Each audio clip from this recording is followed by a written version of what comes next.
বাঙালির সবচেয়ে বড় উৎসব দুর্গা পূজা।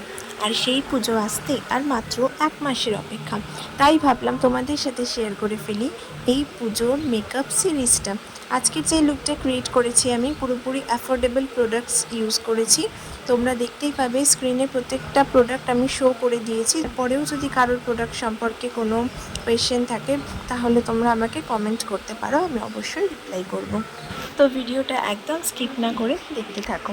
তোমরা অনেকেই হয়তো একটা প্রবলেম ভীষণভাবে ফেস করো, যেটা হলো ফেসে ফাউন্ডেশন ইউজ করার কিছুক্ষণ পর ফেসটা গ্রে অ্যাশি হয়ে যাচ্ছে, দেখে মনে হচ্ছে খুব কালো কালো লাগছে।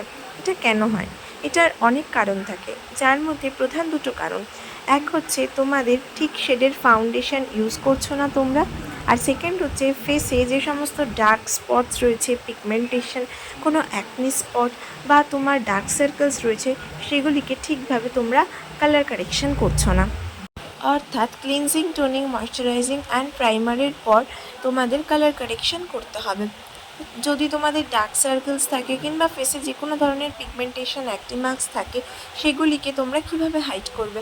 তোমাদের ফেস কালারের থেকে 2 শেড ডার্কার একটা কনসিলার নাও, আর সেগুলোর উপর ট্যাপ ট্যাপ মোশনে ইউজ করো। খুব বেশি পরিমাণে ব্লেন্ড করবে না, যাতে প্রোডাক্টটা উঠে না যায় স্কিন থেকে। হালকাভাবে ইউজ করবে, তারপরে তোমরা নিউট্রালাইজ করে ফাউন্ডেশন ইউজ করো।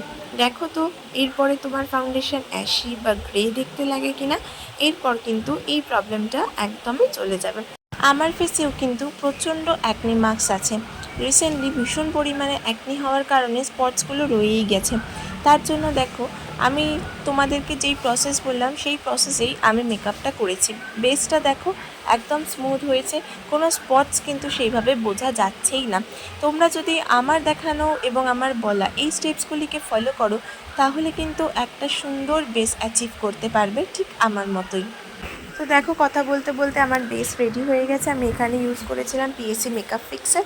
তোমরা সুইস বিউটিও ইউজ করতে পারো, ব্লু হেভেনও ইউজ করতে পারো, কমের মধ্যে ভালো। দেন আমি আইব্রোটা ফিল ইন করে নিয়েছি, খুব বেশি ডার্ক করিনি। তারপরে আমি আই মেকআপে চলে গেছি, একটা লাইট ব্রাউন শেড নিয়ে আউটার কর্নারে ইউজ করেছি অ্যান্ড লোয়ার ল্যাশে ইউজ করেছি। ইনার কর্নারে একটা পিঙ্ক শিমার নিয়ে ইউজ করেছি আইসটাকে পপ আউট দেখানোর জন্য। তারপরে আমি মাস্কারা ইউজ করে নিচ্ছি। দেন আমি লিপস্টিক ইউজ করেছি ডিলান্সি প্যালেট থেকে। প্যালেটটা দেখালাম না, আশা করি তোমরা সবাই চেনো। দেখো আমার লুকটা কমপ্লিট হয়ে গেছে। কেমন লাগলো অবশ্যই জানিও। নতুন হলে আমার চ্যানেলটাকে সাবস্ক্রাইব করে দিও। ফেসবুক থেকে যারা দেখছো পেজটাকে অবশ্যই লাইক করে দিও। আর পুজো সিরিজ যেহেতু শুরু হয়ে গেছে, তো আরও অনেক ভিডিও আসতে চলেছে। নেক্সট কি টপিকের ভিডিও দেখতে চাও জানিও। দেখা হবে নেক্সট ভিডিওতে। টাটা।